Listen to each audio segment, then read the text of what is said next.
The Boys Season 2 is here. 3 episodes are up tonight on Amazon Prime Video. So if you were a fan of Season 1, make sure you hop on and check those out as soon as you can.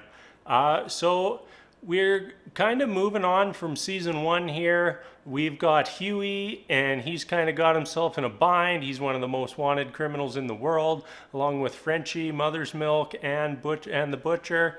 We've got Starlight and everything that's going on inside of the Seven as she's kind of working as the double agent. We have Homelander adjusting to some changes that are happening with Vought, and also the little side story of the Deep. You know, lots to get into for this first episode tonight. You know, we're setting the stage for Season 2, and it looks like it is going to be just as good as Season 1 was. Let's start off with the Deep. That was just like a bizarre little story. You know, we kind of ended last season from him getting essentially banished from the Seven, sent to Sandusky, Ohio, basically to rot. He's there, he's spiraling out of control, he's getting drunk, going to water parks, yelling at kids.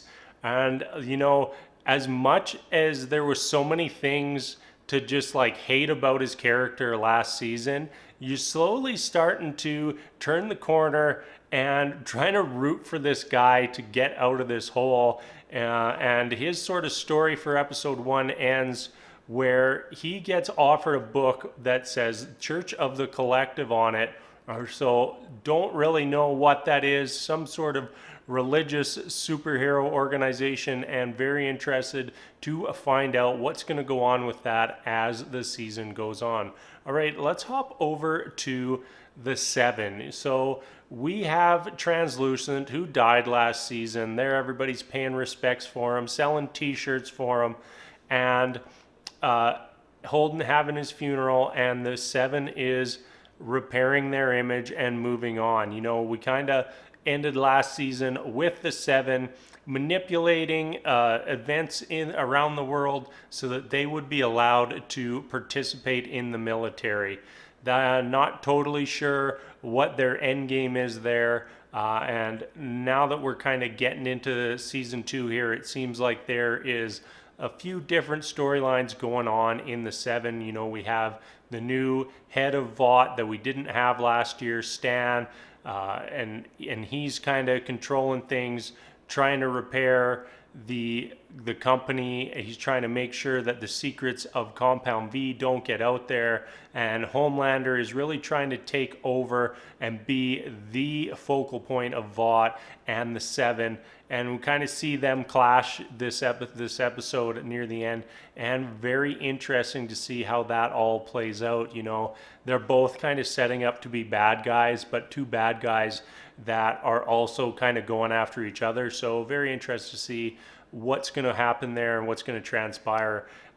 We also have the Homelander trying to like control the Seven as much as he can. You know, we have this scene where his assistant, the lady who's supposed to be sort of running the Seven, brings in a superhero to potentially join the ranks of the Seven to replace Translucent, and just Homelander just kills him.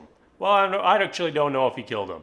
He was a blind superhero, blind spot, and Homelander smashes his ears, makes him go deaf, blood everywhere. He's just writhing on the ground and not happy about the situation. And it looks like he's trying to make sure he controls the Seven as best he can, and who joins and who doesn't.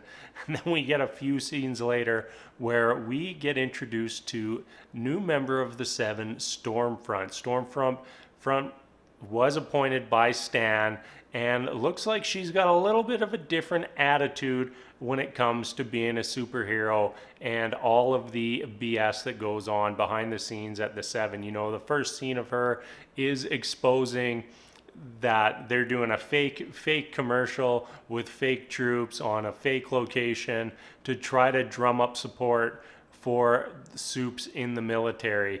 And that whole little dynamic was quite interesting. Like you could just see Homelander absolutely fuming the whole time, yeah, I kind of enjoyed that.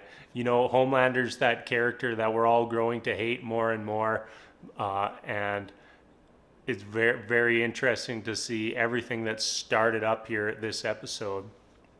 And then Starlight, I mentioned, she's kind of playing the double agent. She's becoming a more prominent member in the Seven, but also working with Huey and the others to potentially take down Vought. I really keep screwing that up. Vought. And she's working with Huey, working on trying to get some Compound V so they can expose everything that Vought's doing and how superheroes were made and all of that. So we also kind of have the awkward relationship between Huey and Starlight that has just not gone away from season 1. All right, and now let's get on to our main character, Huey. Huey, he's living in a janitor's closet, working in the basement of the Haitian King's hangout. He's there with Frenchie and Mother's Milk, and they're just kind of laying low, don't really know what to do. Huey, he really wants to get something going, just anything going. He wants to help. He wants to stop this new super villain, super terrorist that has shown up, and it doesn't quite know how to get there. And they're, Frenchie and Mother's Milk, they keep saying, let's phone Butcher. And Huey doesn't want to. He wants to do it on his own. So they go and meet with the deputy chief of the CIA, who immediately just gets murdered. And then next thing you know, the gang is all back together. Butcher shows up after being called by Frenchie, and we've got the gang back together, ready to wreak some havoc all over season 2. All right, that is it for episode 1. As always, thank you so much for watching, and we'll see you later.